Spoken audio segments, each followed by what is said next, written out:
Bonjour à tous et bienvenue dans 3 questions sûres.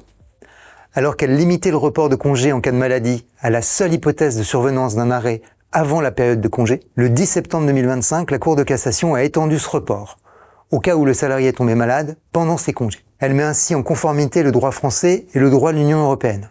Vous nous avez posé de nombreuses questions à ce sujet et nous en avons sélectionné 3.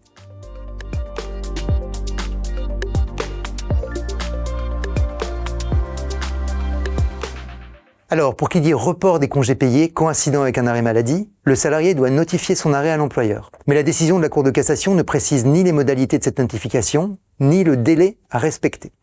Nous ne pouvons donc faire que des conjectures.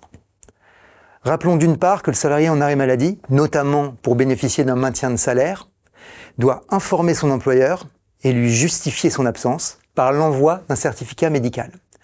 Plus précisément, le volet 3 de l'arrêt de travail. Et d'autre part, qu'en l'absence de disposition conventionnelle, le délai usuel d'envoi du certificat médical est de 48 heures après le début de l'arrêt de travail. Reste à savoir si l'envoi du fameux volet 3 constitue la notification requise pour le report des congés, ce qui peut sembler logique, ou si ce droit nouveau exige une autre notification spécifique. Reste aussi à déterminer si pour l'envoi de cette notification, c'est le délai d'envoi de l'arrêt maladie qui doit être respecté ou un délai plus long. En effet, au regard des exigences du droit européen de garantir aux salariés un droit à congé effectif, si l'envoi tardif peut priver le salarié du droit au maintien de salaire, rien ne dit qu'il perdrait aussi son droit à report des congés, surtout si le délai d'envoi est raisonnable. En attendant les précisions des juges et du législateur, il revient à chacun de se positionner et d'adopter une politique d'entreprise à ce sujet, en pesant les risques et en prenant éventuellement l'avis d'un conseil.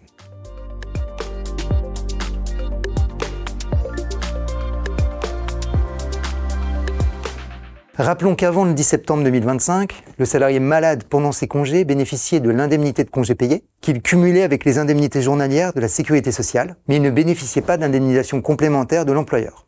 Désormais, si le salarié notifie son arrêt de travail à l'employeur, il suspend son contrat de travail au titre de la maladie et doit donc être traité comme tel en paye. Ainsi, s'il remplit les conditions nécessaires et n'est pas à l'étranger, il percevra des indemnités journalières de sécurité sociale et une indemnisation complémentaire versée par l'employeur ou la prévoyance, après le délai de carence de 3 jours pour les premières et à partir du 8e jour pour la seconde, sauf usage ou disposition conventionnelle plus favorable. À notre sens, l'employeur n'aura pas à verser l'indemnité de congés payés pendant cette période pour les congés coïncidant avec l'arrêt maladie. En effet, les congés reportés seront indemnisés quand ils seront pris. Par ailleurs, une autre incidence doit être prise en compte. Un salarié pendant une période de congé acquiert pleinement des congés payés, à savoir 2,5 jours ouvrables par mois. Mais pendant un arrêt maladie, cette acquisition est minorée à 2 jours ouvrables par mois. En cas d'arrêt maladie notifié pendant une période de congé, l'employeur devra donc veiller à ce que le salarié bascule sur le compteur congé payé maladie, et ce, dès le premier jour de son arrêt. Au regard de tous ces aspects, un paramétrage des logiciels de paye peut être opportun.